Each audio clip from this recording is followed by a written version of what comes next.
Rules are rules, and there are no special cases. Rules are rules. It's what I said to you yesterday.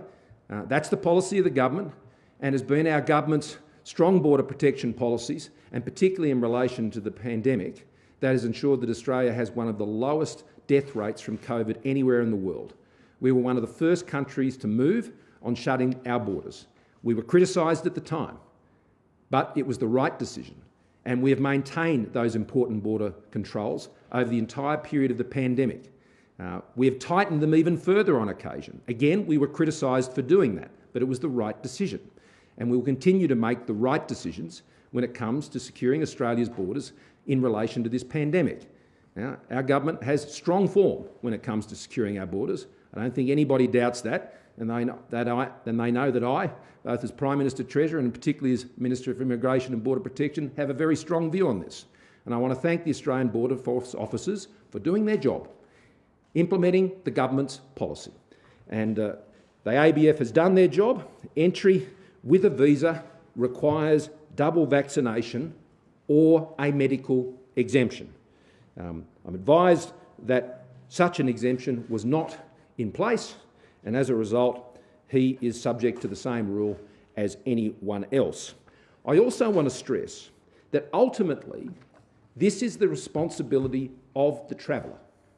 It is for the traveller to be able to assert and back up their ability to come into the country consistent with our laws.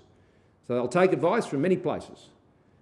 No advice was provided by the Commonwealth Government, I underscore, but they will take advice, but it's up to them at the end of the day.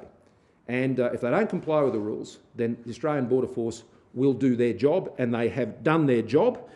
This is nothing about any one individual.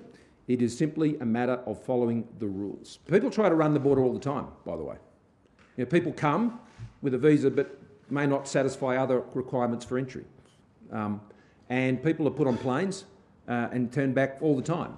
Anybody who's watched the Border Patrol shows will understand that. This is not an irregular thing to happen if someone is put on a plane and told to return to their country, even if they may have come with a valid visa.